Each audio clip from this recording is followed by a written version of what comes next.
칼로 나라를 지킨 가문이 있었습니다. 그러나 그 가문이 가장 두려워한 것은 전쟁이 아니었습니다. 집안에 노비가 하나 있었습니다. 이름은 돌. 그리고 막내딸 소란이 그에게 글자를 가르쳤습니다. 그것이 모든 것의 시작이었습니다. 집안 어른들은 그를 도구로 삼으려 했습니다. 그러나 돌은 말했습니다. 아가씨께서 원하지 않는 일을 소인이 어떻게 합니까? 가장 낮은 자리에서 가장 높은 사람됨을 보여준 이야기.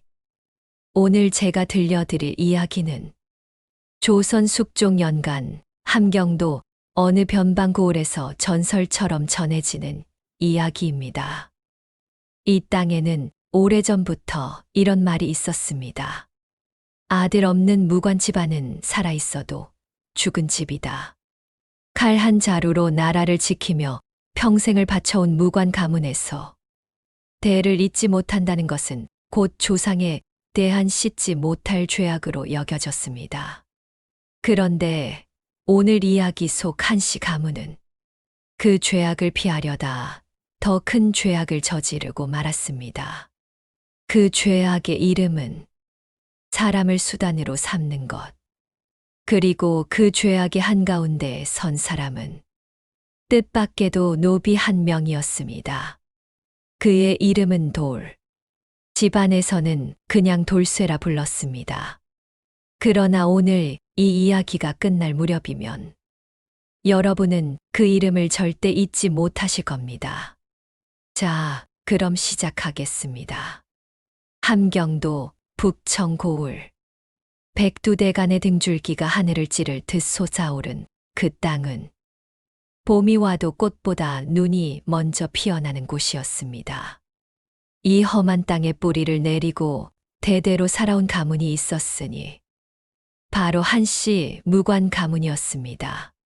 한씨 집안은 3대에 걸쳐 병마절도사와 첨사를 배출한 함경도에서 손꼽히는 무관 가문이었습니다. 집 대문 앞에는 늘말 두 필이 매여 있었고 사랑채 벽에는 조상대대로 내려온 장검이 걸려 있었습니다. 그러나 그 영광스러운 가문에 그림자가 드리우기 시작한 것은 현 가주 한치명이 45이 되던 해의 일이었습니다. 한치명은 함경도 병마절도사를 지낸 아버지의 유지를 받들어 20의 무과에 급제하고 30의 첨사를 지내고 40에는 온 고을 백성이 우러러보는 이름난 무관이 되었습니다. 그러나 그 위대한 사람에게 딱 한 가지 없는 것이 있었으니 바로 아들이었습니다. 한치명의 부인 조씨는 착하고 현명한 사람이었습니다. 혼인한 지 20해 동안 조씨는 3명의 딸을 낳았고 모두 반듯하고 건강하게 키워냈습니다. 그러나 아들만은 끝내 오지 않았습니다. 여보, 제가 더 기다려 보겠습니다. 아직 희망을 버리지 마십시오. 조씨는 매달 철마다 산신당을 찾아가 빌었습니다. 100일 기도를 드렸고 3, 7일을 굶으며 기도했습니다. 그러나 하늘은 끝내 아들 복을 내려주지 않았습니다. 한치명이 45이 되던 해 겨울, 그의 어머니 홍씨 대부인이 병상에 누웠습니다. 치명아, 어미 말 들어라. 홍씨 대부인은 뼈만 남은 손으로 아들의 손을 잡았습니다. 이 집안의 대가 끊기면 어찌할 것이냐. 내 아버지 재산은 누가 지내겠느냐. 이 어미가 죽으면 눈을 감지 못한다. 방법을 찾아야 한다. 어머니, 아직이라 말하지 마라. 너도 알지 않느냐. 내 이제 볼 날이 얼마 남지 않았다. 이 어미 눈 감기 전에 방법을 찾거라. 홍씨 대부인은 그 말을 남기고 이듬해 봄 세상을 떠났습니다. 대부인의 3년상이 끝난 뒤 한치명은 사랑채에 홀로 앉아 장검을 바라보며 긴 밤을 보냈습니다. 조상들의 눈이 그 장검 위에서 자신을 내려다보는 것 같았습니다. 그리고 그는 결국 결정을 내렸습니다. 씨종이라고? 한치명의 사촌 한기석이 눈을 크게 떴습니다. 그래. 내 알기로는 호남과 영남 일부 지방에서 대가 끊긴 양반가에서 쓰는 방법이라 들었다. 집안 노비 중에 총명하고 건강한 남자를 골라서 막내딸과 합방을 시키는 것이다. 형님, 그건 나도 안다. 내가 말하면서도 가슴이 쓰리다. 그러나 기서가 다른 방법이 없지 않느냐. 양자를 들이자니 마땅한 가까운 일가가 없고 그렇다고 대를 이대로 끊을 수는 없지 않느냐. 한기석은 한동안 말이 없었습니다. 그는 마당 한쪽의 우물을 내려다보며 생각에 잠겼다가 천천히 고개를 끄덕였습니다. 한 가지 조건이 있습니다. 말해 보아라. 소란이는 모르게 해야 합니다. 소란이가 처음부터 알면 그 아이 성격에 절대 받아들이지 않을 것입니다. 처음에는 그 남자가 머슴살이를 하러 왔다고 해두고 나중에 자연스럽게 그 말이 맞다. 그리하여 두 사람은 차가운 사랑채에서 한 집안의 운명을 결정짓는 미략을 맺었습니다. 그 미략의 대상이 된 딸은 한치명의 막내딸 한소란, 19살이었습니다. 한소란은 이름처럼 소란스럽고 활달한 아이였습니다. 무관의 딸답게 말을 탈 줄 알았고 활도 어느 정도 당길 줄 알았으며 마을 장터에서는 장사치들과 값을 흥정하는 것도 두려워하지 않았습니다. 함경도의 매서운 겨울바람 속에서 자란 그 아이는 세 자매 중 가장 거칠고 가장 자유로운 영혼을 가졌습니다. 소란아 씨, 아가씨가 어디를 그렇게 뛰어다니십니까? 어멈, 저 북쪽 산에 올라가 봐도 되죠. 눈이 다 녹아서 이제 길이 열렸대요. 안 됩니다요. 아가씨는 이제 곧 시집갈 나이인데 채통 있게. 시집은 제가 가고 싶을 때 가겠어요. 소라는 깔깔 웃으며 뛰어갔습니다. 그 웃음 소리가 기와 지붕을 타고 넘어가는 것을 보며 어멈 복내는 한숨을 쉬었습니다. 소란에게는 사실 한 가지 비밀이 있었습니다. 그것은 책을 읽는 것을 좋아한다는 것이었습니다. 여자가 책을 읽는다는 것은 당시에 그리 환영받는 일이 아니었습니다. 특히 무관 집안에서는 더욱 그러했습니다. 그러나 소라는 아버지의 서재에서 몰래 책을 꺼내 마구간 옆 헛간에 숨어 있는 것을 가장 큰 낙으로 삼았습니다. 그 헛간에서 소라는 때때로 혼자가 아니었습니다. 마구간 옆을 쓸고 닦으며 일하는 노비 돌쇠가 소란이 책을 펼치면 멀찌감치 앉아 귀를 기울였기 때문입니다. 돌쇠야, 너 또 엿듣냐? 아닙니다요, 아가씨. 소희는 그냥 짚을 고르고 있는 것입니다요. 짚을 고르면서 눈은 왜 이쪽을 보고 있어?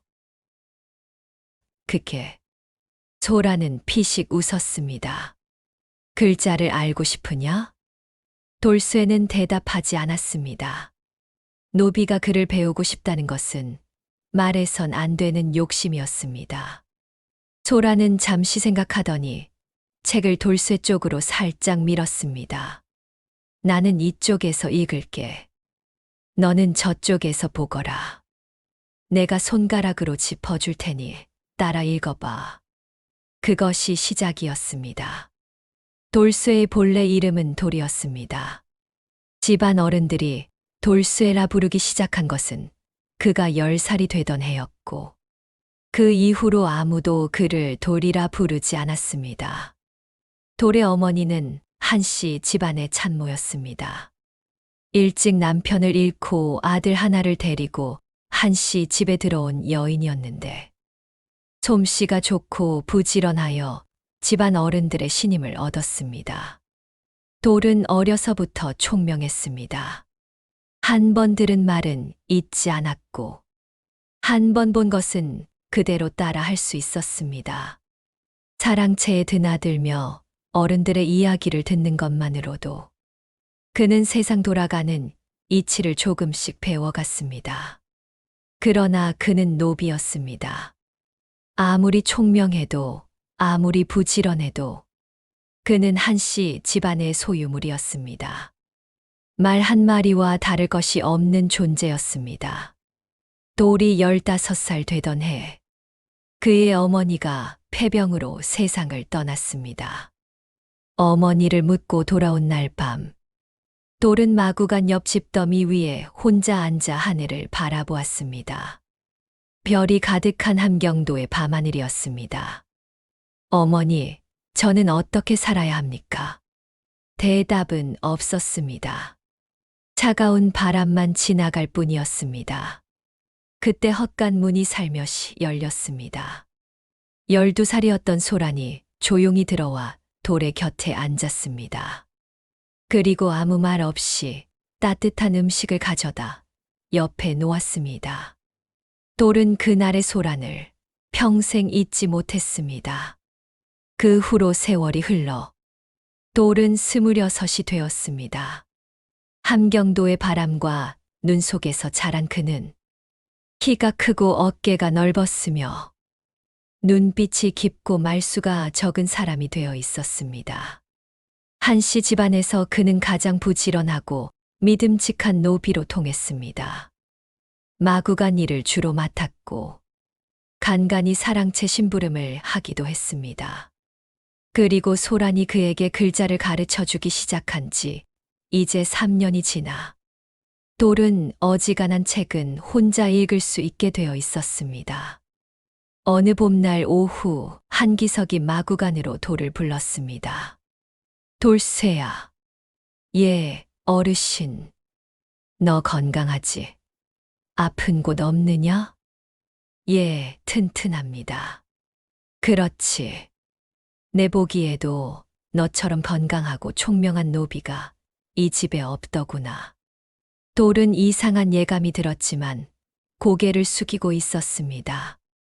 다름이 아니라 우리 집안에 부탁이 하나 있다. 한기석은 돌의 얼굴을 살피며 천천히 말을 이어갔습니다. 그 말을 다 들은 돌의 얼굴이 흙빛으로 변하였습니다. 소인이 잘못 들은 것입니까? 아니다. 잘못 들은 것이 아니다. 어르신, 그것은 아가씨께서 아십니까? 한기석의 눈이 흔들렸습니다. 아직 모른다. 나중에 알게 될 것이다. 돌은 그 순간 온몸이 굳는 것을 느꼈습니다. 아가씨가 모른다. 아가씨가 동의하지 않은 일을 자신에게 글자를 가르쳐 준 그 사람이 소인은 할 수 없습니다. 한기석의 눈썹이 움직였습니다. 무엇? 소인은 할 수 없다고 하였습니다. 어르신. 차가운 침묵이 마구간을 가득 채웠습니다.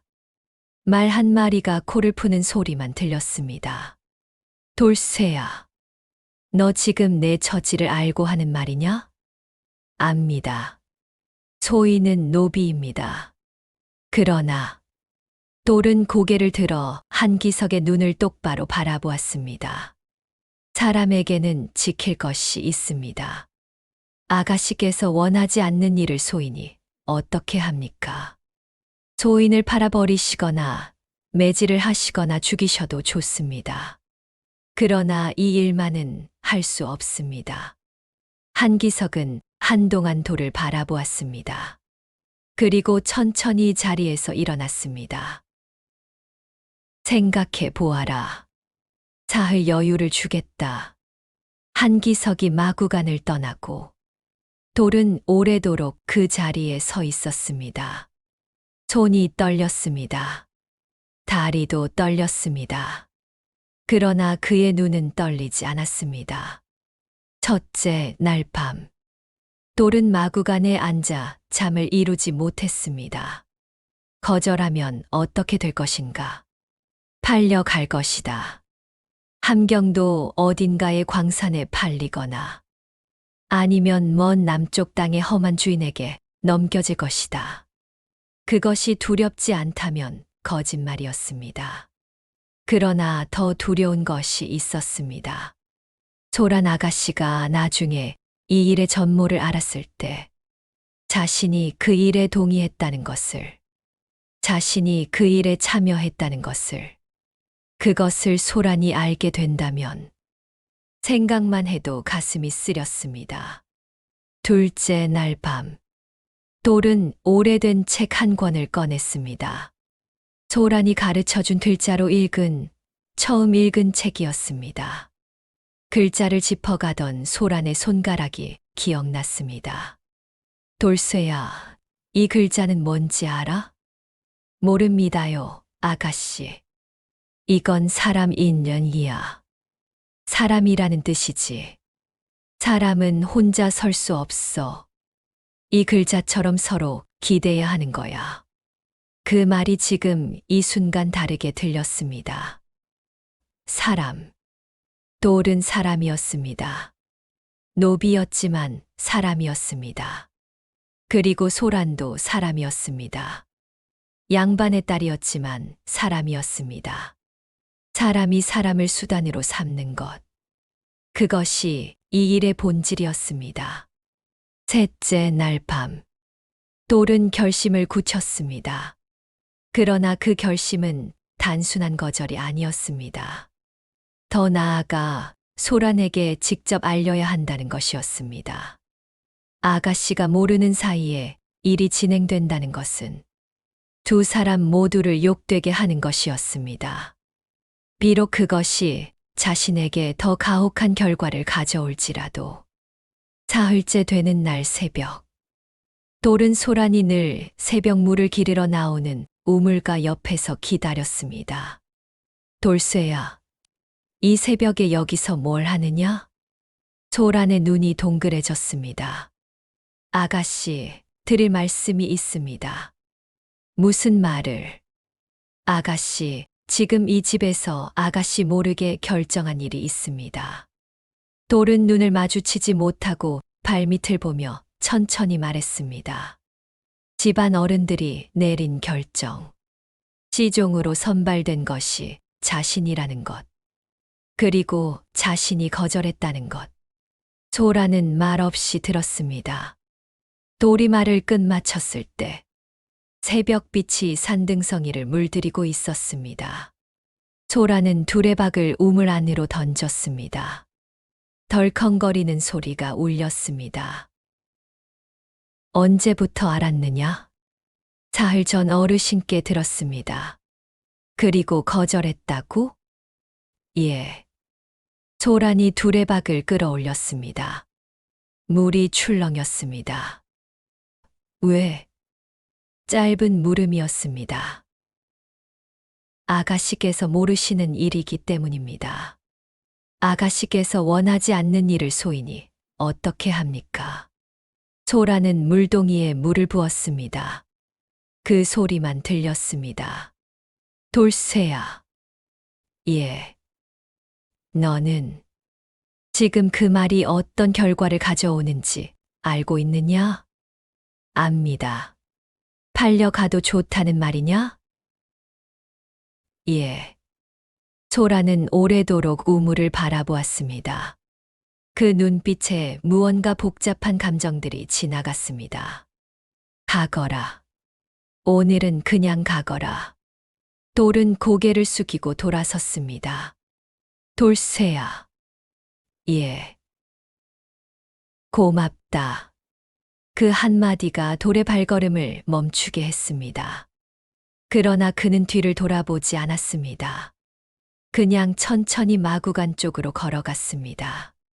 소라는 오래도록 그 뒷모습을 바라보았습니다. 소라는 그날 하루 종일 방 안에 틀어박혀 있었습니다. 밥도 먹지 않았습니다. 어멈 복례가 문 앞에서 아무리 불러도 대꾸가 없었습니다. 소란의 머릿속은 뒤죽박죽이었습니다. 아버지가 자신 모르게 그런 결정을 내렸다는 것. 그 결정의 대상이 돌쇠라는 것. 그리고 돌쇠가 거절했다는 것. 거절하면서도 자신에게 먼저 알려주었다는 것. 그 중에서도 소란의 마음을 가장 흔들어 놓은 것은 마지막 부분이었습니다. 아가씨께서 원하지 않는 일을 소인이 어떻게 합니까? 노비가 그런 말을 했습니다.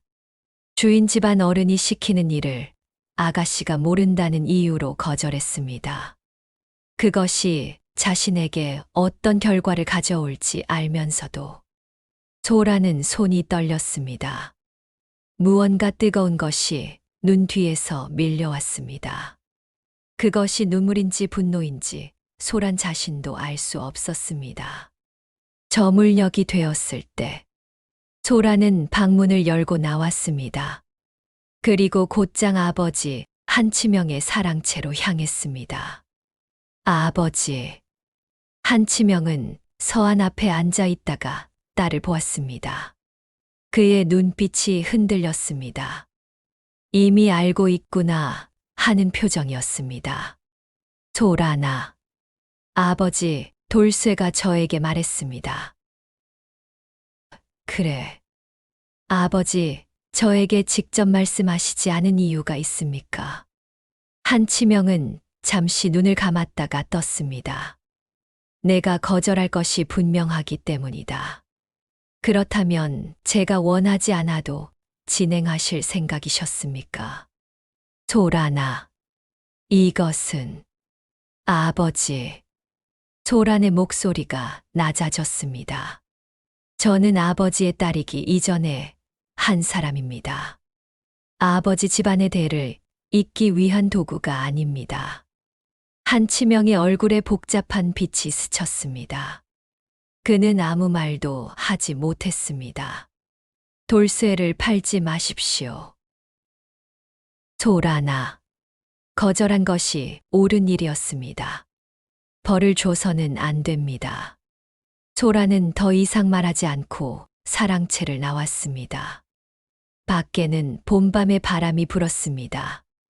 소라는 한동안 마당에 서서 하늘을 바라보았습니다. 별들이 쏟아질 것 같았습니다. 함경도의 밤하늘은 언제 봐도 넓었습니다. 돌쇠가 팔려가지 않으면 그 다음은 어떻게 되는 것이지? 소라는 천천히 생각했습니다. 아버지의 고민은 사라지는 것이 아니었습니다. 집안 어른들은 다른 방법을 찾을 것이었습니다. 더 나쁜 방법을. 소라는 오래도록 생각했습니다. 그리고 그 밤이 끝날 무렵 소란의 마음속에 한 가지 생각이 자리를 잡기 시작했습니다. 사흘이 지났습니다. 그 사흘 동안 한치명은 아무 말이 없었습니다. 한기석도 마구간 근처에 얼씬거리지 않았습니다. 집안 전체가 조용한 팽팽함 속에 있었습니다. 돌은 여느 때처럼 마구간 일을 했습니다. 말을 먹이고 마구간을 청소하고 여물을 날랐습니다. 그러나 그의 마음은 멀리 있었습니다. 결국 팔려가겠구나. 그것은 두려움이기도 했고 어떤 의미에서는 담담한 체념이기도 했습니다. 사흘째 밤, 깊은 밤이었습니다. 마구간 문이 삐걱거리며 열렸습니다. 돌은 집더미 위에서 눈을 떴습니다. 촛불 하나를 손에 든 소란이 서 있었습니다. 아가씨. 돌은 벌떡 일어났습니다. 이 밤에 여기가 어딥니까? 얼른 들어가. 돌쇠야. 소란의 목소리가 낮고 단단했습니다. 나는 생각을 많이 했다. 예. 아버지의 고민은 내가 사랑채에서 따진다고 없어지는 것이 아니다. 집안 어른들은 다른 방법을 찾을 것이다. 그 방법이 지금보다 더 나쁠 수도 있다. 돌은 말없이 소란을 바라보았습니다. 그러니 내가 선택하겠다. 아가씨, 무슨 말씀을? 내 뜻으로 결정하는 것이다. 소란의 눈빛이 흔들리지 않았습니다. 그러나 그 눈빛 안쪽에 무언가 가슴 아픈 것이 들어있다는 것을 돌은 느낄 수 있었습니다. 아가씨, 왜? 아가씨께서는 이 일이 어떤 것인지 알고 계십니까? 나는 19이다. 안다. 아가씨. 돌은 천천히 무릎을 꿇었습니다. 소희는 아가씨의 선택을 받을 자격이 없습니다. 소희는 노비입니다. 아가씨의 눈높이에도 미치지 못하는 사람입니다. 이 일로 아가씨의 귀하신 몸이 욕되는 것을 소희는 돌쇠야. 소란이 돌 앞에 쪼그려 앉았습니다. 촛불이 두 사람의 얼굴을 나란히 비추었습니다. 나는 아버지 집안의 대를 잇기 위해 이 결정을 하는 것이 아니다. 그러면 내가 선택할 수 있는 것을 내가 선택하는 것이다. 집안 어른들이 정해주는 것이 아니라 내 뜻으로. 촛불이 흔들렸습니다. 그것이 아가씨의 진심이십니까? 그래. 오랜 침묵이 흘렀습니다. 돌은 고개를 들어 소란을 바라보았습니다. 그 눈 안에 무수한 말들이 담겨 있었지만 그는 끝내 그것을 말로 꺼내지 않았습니다. 알겠습니다. 그것이 두 사람이 나눈 가장 긴 대화였습니다. 그 후 한 달이 지나고 두 달이 지났습니다. 한씨 집안은 표면상 아무 일도 없는 것처럼 조용했습니다. 한치명은 사랑채에서 늘 하던 대로 책을 읽고 손님을 맞았습니다. 한기석은 이따금 드나들다가도 집안 분위기를 살피는 듯 빠르게 돌아갔습니다. 소라는 달라진 것 없이 집안을 뛰어다니고 헛간에서 책을 읽고 복례 어멈과 티격태격하며 지냈습니다. 그러나 안채 깊숙한 곳에서는 조씨 부인이 소란의 몸 상태를 매일 살폈습니다. 봄이 지나 여름이 되었습니다. 함경도에도 짧은 여름이 찾아왔습니다. 어느 날 아침, 조씨 부인이 조용히 소란의 방으로 왔습니다. 소란아. 예, 어머니. 몸이 어떠하냐? 소라는 어머니의 눈빛을 알아채고 잠시 멈추었습니다. 어머니도 알고 계셨습니까? 나는 내 어미다. 조씨 부인의 목소리가 떨렸습니다. 소라는 창밖을 바라보았습니다. 마당의 오동나무가 여름 바람에 잎을 흔들었습니다. 잎덧이 조금 있습니다. 조씨 부인이 손으로 입을 막았습니다. 그 손이 떨렸습니다. 소라나, 이 어미가 몰랐다. 내 아버지가 그런 결정을 내릴 줄 이 어미가 몰랐다. 내가 그것을 알고 스스로. 어머니, 소라나, 미안하다. 이 어미가. 어머니, 저는 괜찮습니다. 소라는 어머니의 손을 잡았습니다. 저는 제 뜻으로 한 것입니다. 후회하지 않습니다. 그래도, 어머니, 아이가 태어나면 어떻게 됩니까? 조씨 부인의 눈에서 눈물이 흘렀습니다. 집안 어른들은 그 아이를 족보에 올릴 것이다. 한씨 집안의 자식으로. 그럼 돌쇠는요? 조씨 부인은 대답하지 못했습니다. 그 침묵이 모든 것을 말해 주었습니다. 소라는 창밖을 다시 바라보았습니다. 오동나무 잎이 바람에 흔들렸습니다. 마구간 쪽에서 말 울음소리가 들렸습니다. 돌쇠는 어떻게 될 것인가? 돌쇠는 임신 소식을 집안 어른들에게서 듣지 않았습니다. 소란이 직접 왔습니다. 어느 저물녘 소라는 헛간으로 와서 돌쇠 옆에 앉았습니다. 돌쇠야. 예. 나 아이가 생겼다. 돌쇠는 짚을 고르던 손을 멈추었습니다. 예. 너도 알고 있었느냐? 짐작은 했습니다. 두 사람은 잠시 아무 말도 하지 않았습니다. 헛간 밖에서 바람이 불었습니다. 집안 어른들은 아이가 태어나면 너를 멀리 보낼 것이다. 돌쇠는 고개를 끄덕였습니다. 알고 있습니다. 두렵지 않느냐? 두렵습니다. 솔직한 대답이었습니다. 그러나 더 두려운 것이 있습니다. 무엇이? 돌쇠가 소란을 바라보았습니다. 아가씨가 이 아이를 낳고 나서 아가씨 마음이 어떠실지가 더 두렵습니다. 소란의 눈이 흔들렸습니다. 나는 괜찮다고 했지 않느냐? 아가씨, 아이를 낳고 나서도 괜찮으실 수 있습니까? 소라는 대답하지 않았습니다. 돌쇠가 천천히 말을 이었습니다. 소인이 팔려가는 것은 괜찮습니다. 그것은 소인이 처음부터 각오한 일입니다.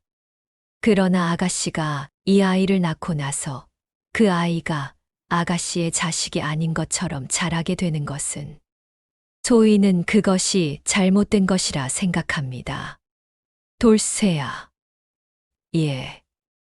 너는 이 집에서 내가 가르쳐 준 글자로 무슨 책을 가장 많이 읽었느냐? 갑작스러운 물음에 돌쇠가 당황했습니다. 사람에 대한 책을 많이 읽었습니다. 사람이 어떻게 살아야 하는지에 대한 책을. 그래서 사람이 어떻게 살아야 하더냐? 떳떳하게 살아야 한다고 했습니다. 소란이 조용히 웃었습니다. 그렇다. 나도 그렇게 생각한다. 그것이 그날 두 사람이 나눈 마지막 대화였습니다. 임신 소식이 집안에 퍼지자 한치명과 한기석은 사랑채에서 오랜 밀담을 나누었습니다. 잘 되었습니다, 형님. 이제 돌쇠를 빨리 처리해야 합니다. 처리라 함은? 팔아버려야지요. 함경도 북쪽 광산 쪽에 사람을 쓴다는 소문이 있습니다. 거기에 넘기면 다시는 이 고을에 나타날 수 없을 것입니다. 한치명의 표정이 무거웠습니다. 그 아이가 아직 자식의 아비인데. 형님, 그게 무슨 말씀이십니까? 그 아이는 노비입니다. 씨바지 역할을 한 노비를 가까이 두면 나중에 아이가 자랐을 때 문제가 생깁니다. 집안 사람들도 알게 됩니다. 하루빨리 기다려라. 한치명이 손을 들어 한기석을 막았습니다. 소란이 이야기를 들어봐야 한다. 형님, 지금 소란이 기분을 살필 때가. 기석아, 그 아이가 스스로 결정한 일이다. 내가 강제한 것이 아니다. 그러니 그 아이 뜻도 들어야 한다. 한기석이 입을 다물었습니다. 그날 저녁 한치명은 소란을 불렀습니다. 소란아, 내 몸 상태는 어떠하냐? 괜찮습니다, 아버지. 돌쇠는 어쩔 생각이냐? 소란의 눈이 날카로워졌습니다. 아버지께서 어쩌실 생각이십니까? 기석이는 멀리 보내야 한다고 한다. 그럴 수는 없습니다. 한치명이 한숨을 쉬었습니다. 소란아, 집안 채통이 있다. 아이가 크면서 그 아이의 출생을 아는 사람이 가까이 있으면. 아버지. 소란이 아버지를 똑바로 바라보았습니다. 아이가 어떻게 태어났는지는 아버지, 집안이 만든 일입니다. 그 결과를 돌쇠 혼자 짊어지게 하는 것은 옳지 않습니다. 그러나 아버지 돌쇠는 이 집에서 태어났습니다. 이 집에서 자랐습니다. 어머니까지 이 집에서 돌아가셨습니다. 그 사람을 광산에 팔아넘기는 것이 옳은 일입니까? 한치명은 아무 말도 하지 못했습니다. 딸의 눈이 너무 뚜렷했습니다. 그 눈빛 안에 비난이 있었고, 간청이 있었고, 그리고 무언가 다른 것이 있었습니다. 한치명은 그 다른 것이 무엇인지 알 것 같아 가슴이 내려앉았습니다. 그러나 그는 끝내 그것을 묻지 않았습니다. 한기석은 물러서는 사람이 아니었습니다. 한치명이 돌쇠를 당장 팔아버리지 않겠다고 하자 한기석은 혼자 움직이기 시작했습니다. 그는 마을 장터에 나갔다가 오는 길에 돌쇠를 불러 세웠습니다. 돌쇠야, 너 나하고 잠깐 이야기 좀 하자. 돌쇠는 조용히 따라갔습니다. 주막 뒤 한적한 곳에서 한기석은 돌쇠에게 종이 한 장을 내밀었습니다. 이게 뭡니까? 내 신분을 면해주는 문서다. 돌쇠의 눈이 커졌습니다. 면천. 이요. 그래. 내가 아이의 아버지 노릇을 했으니 그 공으로 면천을 시켜주겠다는 것이다. 단, 조건이 하나 있다. 무슨 조건입니까? 이 고을을 영원히 떠나는 것이다. 함경도를 벗어나 다시는 이 근처에 얼씬거리지 않겠다는 다짐을 써라. 그러면 이 문서를 줄 것이다. 돌쇠는 그 문서를 오래도록 바라보았습니다. 면천. 노비 신분에서 벗어나는 것. 사람으로 사는 것. 이름을 가진 사람으로 사는 것. 그것은 돌쇠에게 꿈 같은 이야기였습니다. 아가씨는 아십니까? 내가 알릴 필요 없다. 아이가 태어나는 것을 보지도 못하고 떠납니까? 그게 무슨 상관이냐? 그 아이는 한씨 집안 자식이다. 너와는 관계없다. 돌쇠는 오래 침묵했습니다. 한기석이 부드럽게 덧붙였습니다. 돌쇠야, 현명하게 생각해라. 이 고을에 머물면 너는 결국 더 나쁜 꼴로 쫓겨날 것이다. 이 문서를 받고 좋은 곳에 가서 새 삶을 시작하는 것이 너한테도 낫지 않겠느냐. 돌쇠는 문서를 들고 한참을 바라보다가 천천히 한기석에게 돌려주었습니다. 어르신, 왜 싫으냐? 소인은 아가씨께 먼저 묻겠습니다. 한기석의 눈빛이 차갑게 변했습니다. 돌쇠야, 너 지금 제 처지를 모르는 것이냐? 알고 있습니다. 그러나 소인은 이 일을 아가씨 모르게 결정하지 않겠습니다. 한 번은 그랬지만 이번만큼은 그러지 않겠습니다. 한기석은 이를 갈았습니다. 좋다. 두고 보자. 여름이 가고 가을이 오고 함경도에 혹독한 겨울이 찾아왔습니다. 소란의 배가 부르기 시작했습니다. 집 안에서 소란의 몸을 돌보는 것은 어멈 복례와 조씨 부인이었습니다. 바깥에서 마구간 일을 하는 돌쇠는 소란의 방 쪽을 바라보는 일이 잦아졌습니다. 눈이 내리는 어느 날 오후, 소란이 헛간으로 왔습니다. 배가 많이 부른 상태였습니다. 걸음이 조심스러웠습니다. 아가씨, 이 날씨에 여기가 어딥니까? 얼른 들어가. 돌쇠야, 한기석 어르신이 너한테 뭔가 주지 않았느냐? 돌쇠가 멈추었습니다. 들으셨습니까? 복례 어멈한테서 들었다. 면천 문서를 준다고. 예. 받지 않았느냐? 아가씨께 먼저 말씀드리겠다고 했습니다. 소라는 헛간 벽에 기대어 눈을 감았습니다. 차가운 바람이 헛간 틈 사이로 스며들었습니다. 돌쇠야. 예. 너는 자유로워지고 싶지 않느냐? 하고 싶습니다. 그러면 받아라. 그 문서를. 아가씨. 받고 떠나라. 좋은 데 가서 살아라. 돌쇠는 한참 말이 없었습니다. 아가씨는요. 나는 이 집 사람이다. 갈 데가 없다. 아이는요. 소란이 눈을 떴습니다. 그 아이는 한씨 집안 족보에 오를 것이다. 나는 그 아이의 어미 노릇도 제대로 못하겠지. 그게 이 집안이 원하는 것이니. 목소리가 조금 흔들렸습니다. 돌쇠야, 나는 후회하지 않는다. 그러나 소란이 배 위에 손을 얹었습니다. 이 아이가 나중에 자기가 어떻게 태어났는지 알게 되면 부끄럽지 않았으면 한다. 이 아이의 아버지가 어떤 사람이었는지 그것만큼은. 목소리가 끊어졌습니다. 돌쇠는 오래도록 말을 하지 못했습니다. 눈이 내렸습니다. 헛간 지붕 위에 소리 없이 쌓이는 눈소리만 들렸습니다. 아가씨. 응. 소희는 떠나지 않겠습니다. 소란이 돌쇠를 바라보았습니다. 면천 문서도 받지 않겠습니다. 소인이 이 집을 떠나는 것은 이 아이가 태어나는 것을 보고 나서 결정하겠습니다. 돌쇠야, 그러면 너는?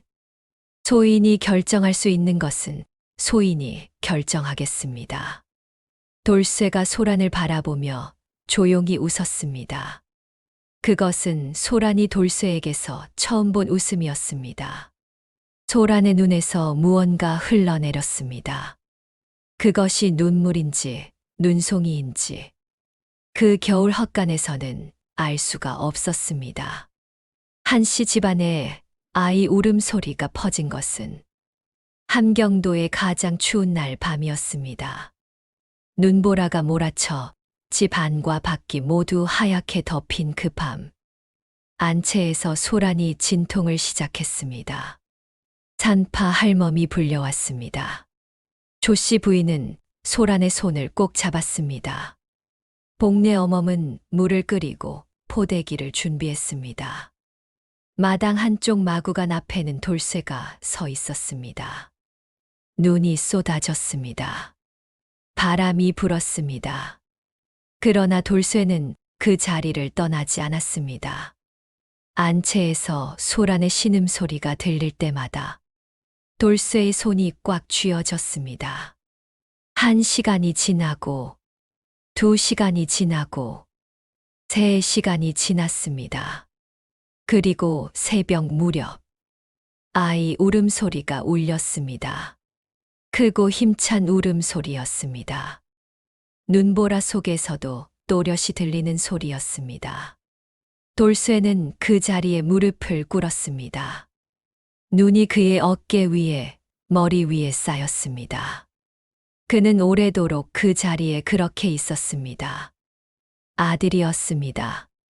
복내 어멈이 안채 창문을 살짝 열었다가 마당에 무릎을 꿇고 있는 돌쇠를 보았습니다. 그리고 말없이 창문을 닫았습니다. 날이 밝았습니다. 눈보라가 그쳤습니다. 함경도의 새벽이 하얗고 고요했습니다. 한치명은 아들 소식을 듣고 사랑채에서 한동안 움직이지 않았습니다. 그의 눈에 눈물이 고였다가 사라졌습니다. 집안 어른들이 모여 아이의 이름을 논의했습니다. 한씨 학렬에 맞게 지어야 합니다. 이 아이는 이제 한씨 집안 자식이니 한명원 한민연이 좋겠습니다. 밝고 멀리 나아간다는 뜻으로. 좋습니다. 한명원으로 하지요. 그러나 소라는 그 자리에 없었습니다. 소라는 아이를 낳고 지쳐서 누워 있었습니다. 아이는 산파 할멈이 받아 포대기에 싸서 조씨 부인에게 넘겼습니다. 조씨 부인이 아이를 안고 소란의 방으로 왔습니다. 소란아. 소란이 눈을 떴습니다. 아이 좀 보겠느냐? 소란은 힘겹게 몸을 일으켰습니다. 그리고 아이를 받아들었습니다. 작은 얼굴이었습니다. 눈을 꼭 감고 잠든 얼굴이었습니다. 입술이 오물거렸습니다. 소라는 그 아이를 오래도록 바라보았습니다. 눈물이 흘렀습니다. 소란이 우는 것을 조씨 부인이 처음 보는 순간이었습니다. 어머니. 응. 이 아이에게 내가 어미라고 말해줄 수 있습니까? 조씨 부인이 입술을 떨었습니다. 집안 어른들이 어머니. 소란의 목소리가 떨렸습니다. 나는 이 아이를 10달 품었습니다. 낳았습니다. 그것이 사실인데 어찌 어미가 아닐 수 있습니까? 조씨 부인이 소란의 어깨를 끌어안았습니다. 두 사람이 나란히 울었습니다. 아이는 그 사이에서 눈도 뜨지 않고 잠만 잤습니다. 아이가 태어난 지 1회가 되던 날, 한기석이 집안 노비들을 시켜 돌쇠를 사랑채로 불렀습니다. 한치명과 한기석이 앉아 있었습니다. 돌쇠야, 아이가 무사히 태어났으니 이제 내 역할은 끝났다. 한기석이 문서를 내밀었습니다. 아까 그 면천 문서였습니다. 이것을 주겠다. 이 고을을 떠나라. 돌쇠는 문서를 바라보았습니다. 어르신, 한 가지 여쭙겠습니다. 말해라. 아가씨는 이 결정에 동의하셨습니까? 한기석의 얼굴이 굳었습니다. 그것이 내가 알바냐? 아가씨께서 직접 가라고 하신다면 가겠습니다. 그러나 어르신 말씀만으로는 가지 않겠습니다. 이 놈이. 한기석이 자리에서 일어났습니다. 노비 주제에 감히 주인 말을 거역한다는 것이냐? 내가 지금 무슨 말을 하는지 알기나 하느냐? 압니다. 돌쇠의 눈이 흔들리지 않았습니다. 소인은 노비입니다. 그러나 소인은 지금까지 이 집안에서 거짓 없이 살아왔습니다. 이 마지막 순간에도 그렇게 살고 싶습니다. 아가씨께서 직접 가라고 하시면 그 말 한마디면 충분합니다. 한기석이 한치명을 바라보았습니다. 한치명은 말이 없었습니다. 그는 오래 생각하다가 천천히 말했습니다. 소란이를 불러라. 소란이 사랑채로 왔습니다. 아이를 낳은 지 1회밖에 안 된 몸이라 얼굴이 창백했습니다. 그러나 눈빛은 여전히 뚜렷했습니다. 사랑채 안에는 한치명, 한기석, 그리고 돌쇠가 있었습니다. 소란은 돌쇠를 보았습니다. 돌쇠도 소란을 보았습니다. 소란아. 한치명이 입을 열었습니다. 돌쇠에게 면천 문서를 주고 이 고을을 떠나게 하려 한다. 내 뜻은 어떠하냐? 소란은 잠시 돌쇠를 바라보았습니다. 돌쇠는 소란의 눈빛을 읽었습니다. 그 안에 무수한 것들이 있었습니다. 슬픔이 있었습니다.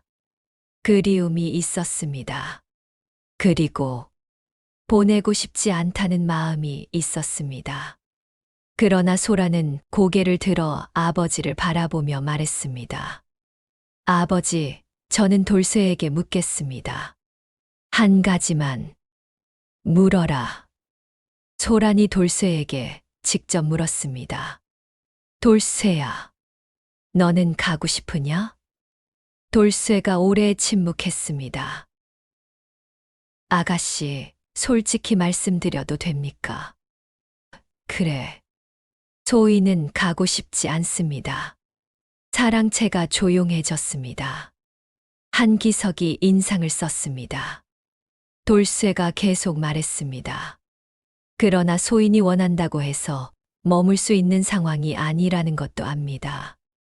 소인이 이 집에 머무는 것이 아가씨에게 짐이 된다면 소희는 가겠습니다. 아가씨가 원하는 대로 하겠습니다. 그것이 소인의 진심입니다. 소라는 눈을 감았습니다.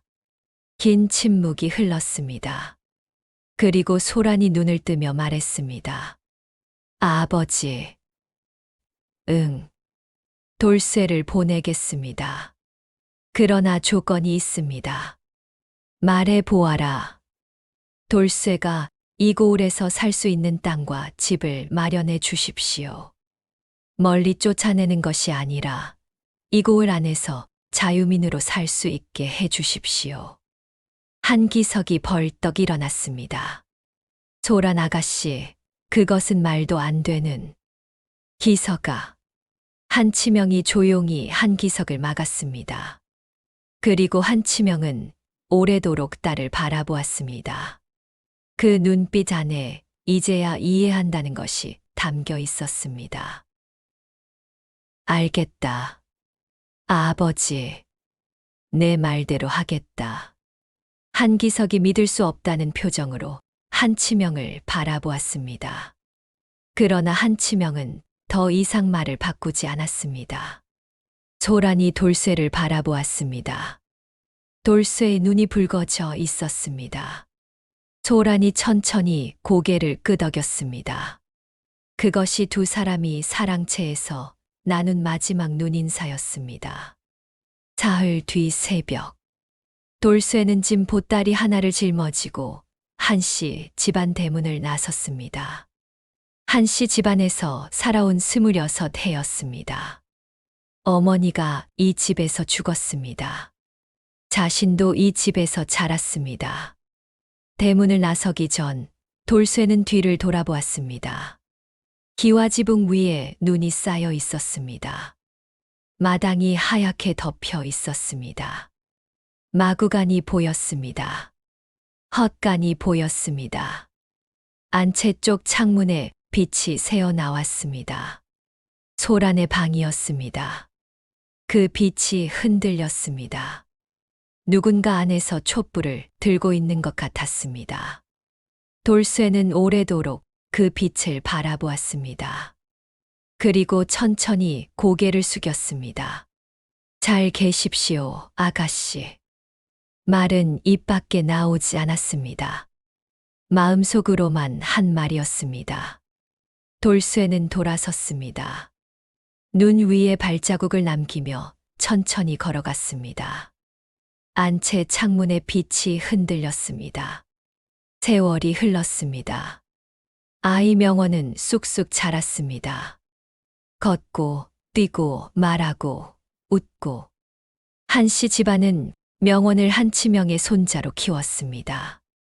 소라는 명원에게 고모라는 이름으로 불렸습니다. 그것이 집안 어른들이 정한 방식이었습니다. 소라는 아무 말도 하지 않았습니다. 그냥 그것을 받아들였습니다. 그러나 명원이 처음 고모하고 소란을 불렀을 때 소라는 방에 들어가 오래도록 나오지 않았습니다. 복례 어머니 문 앞에서 조용히 울었습니다. 돌쇠는 한씨 집에서 20리 떨어진 마을에 자리를 잡았습니다. 한치명이 약속대로 작은 땅과 집을 마련해 주었고, 돌쇠는 그곳에서 농사를 지으며 살았습니다. 이름을 이리씨 성의 돌쇠이라는 이름을 얻었습니다. 이제 사람들은 그를 이돌이라 불렀습니다.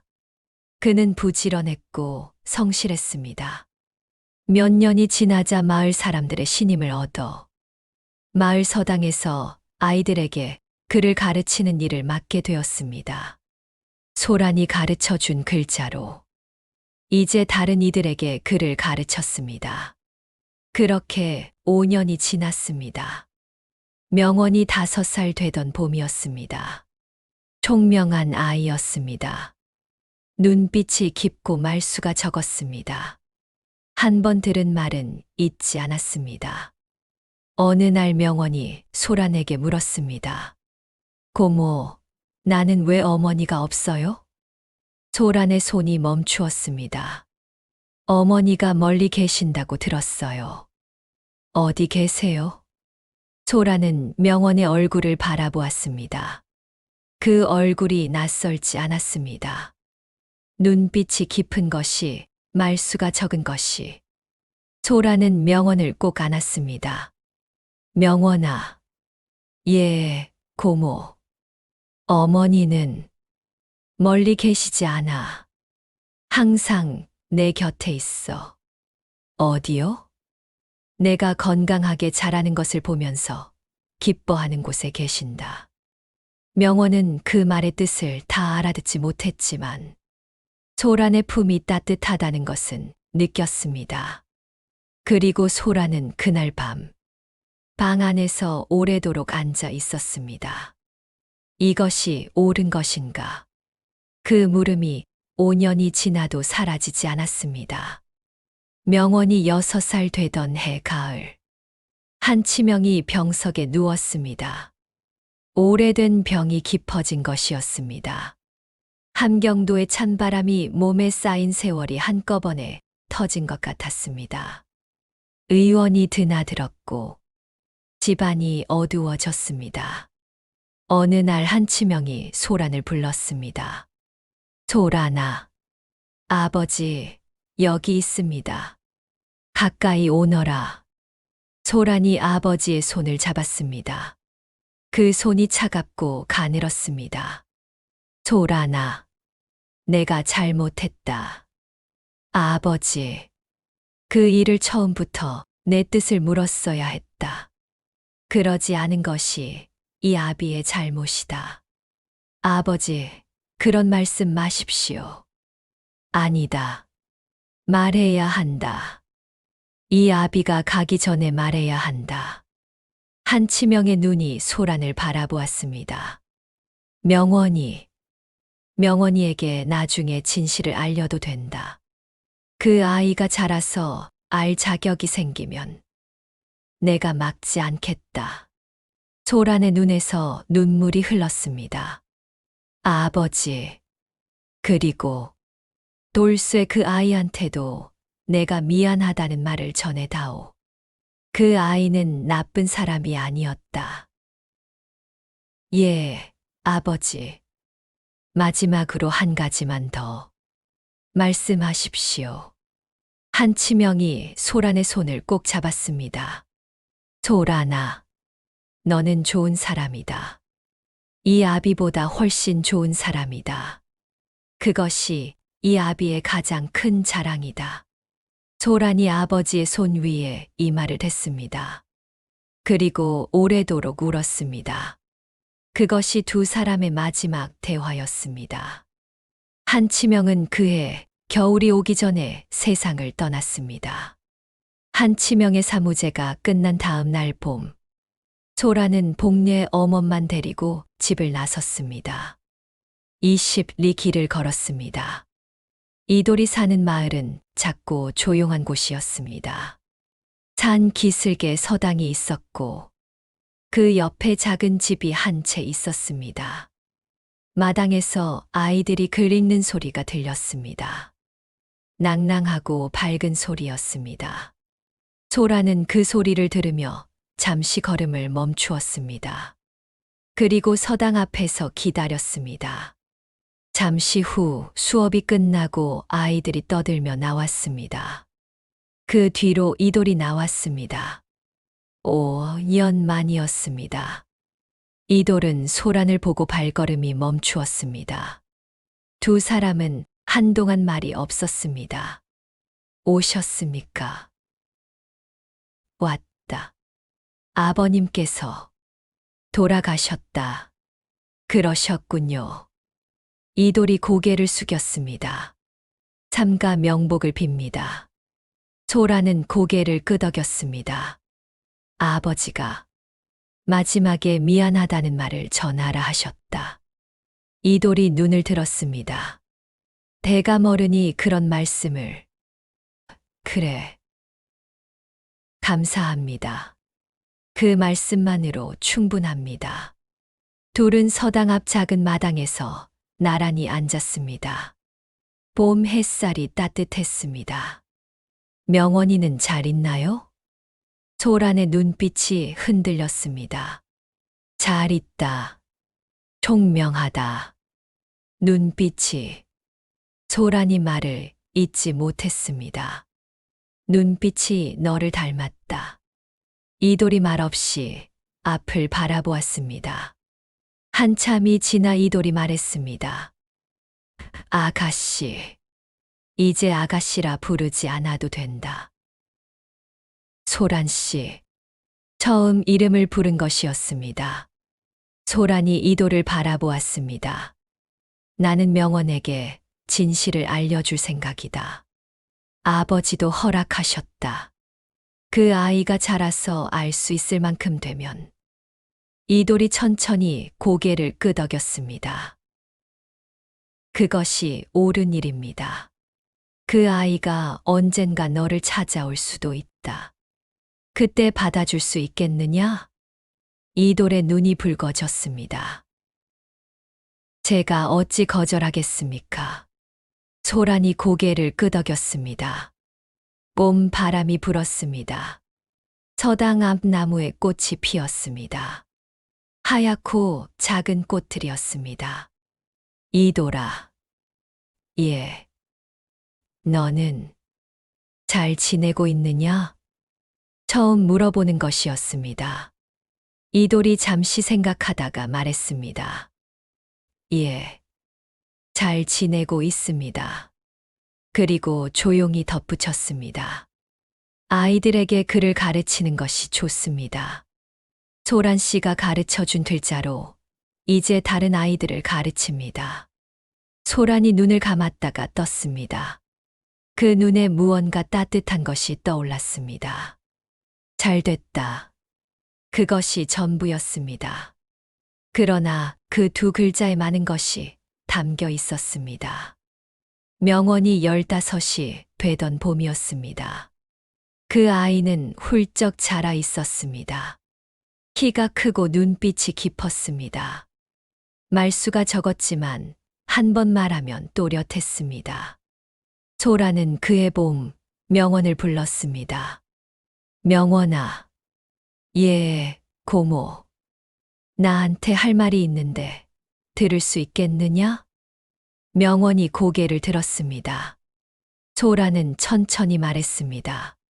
처음부터 끝까지 아버지 한치명의 결정, 시종이라는 것, 돌쇠, 아니 이돌이라는 사람, 그리고 자신이 사실 명원의 어머니라는 것. 명원은 말없이 들었습니다. 소란이 다 말하고 나서 둘 사이에 긴 침묵이 흘렀습니다. 고모가 사실은 어머니셨군요. 그래. 명원이 천천히 고개를 들었습니다. 그럼 이돌 선생님이. 소란이 놀란 눈으로 명원을 바라보았습니다. 이돌 선생님을 알고 있느냐? 예.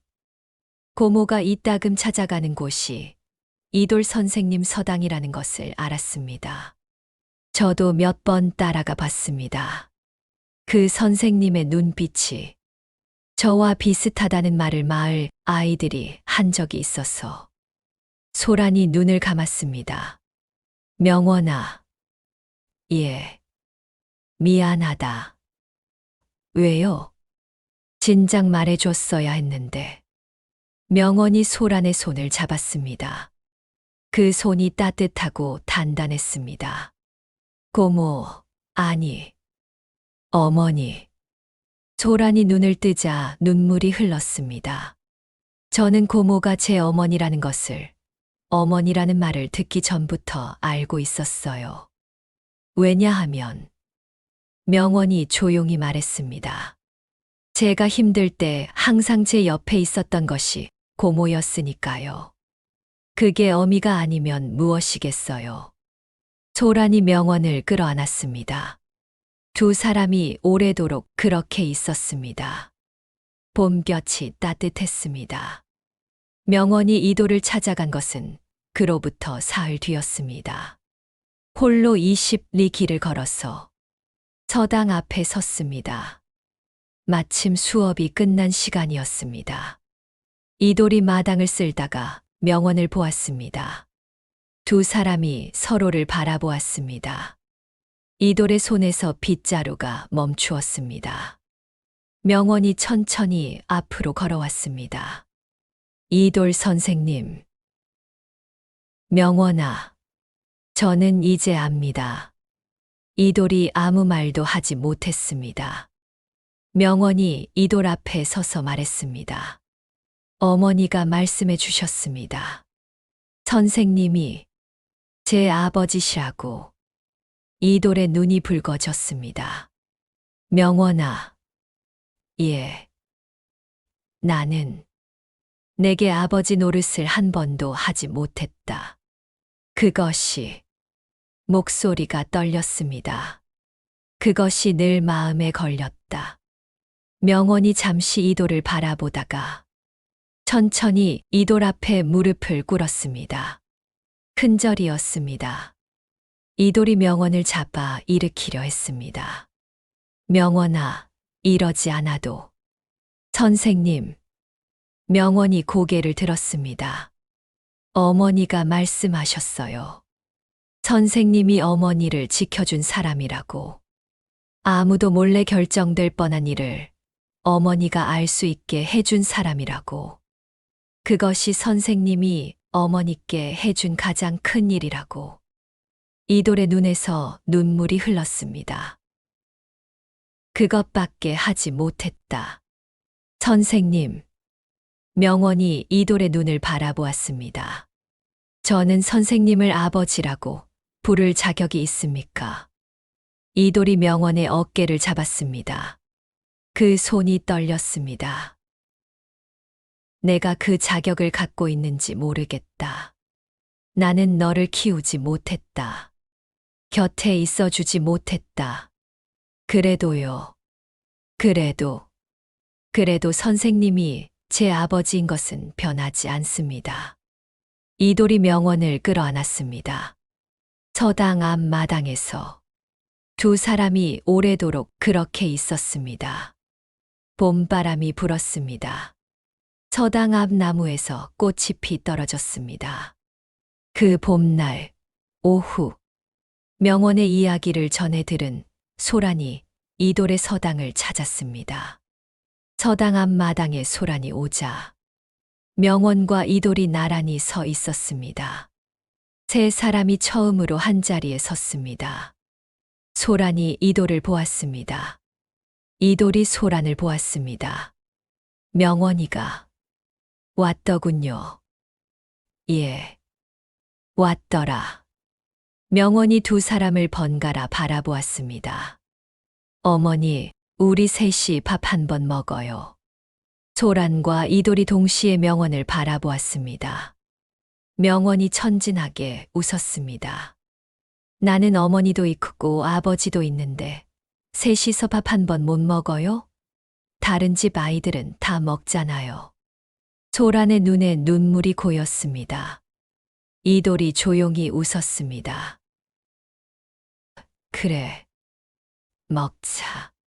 그날 서당 마당에서 셋이서 밥을 먹었습니다. 초라한 밥상이었습니다. 이돌이 손수 지은 밥과 된장찌개였습니다. 그러나 세 사람에게 그것은 가장 특별한 밥상이었습니다.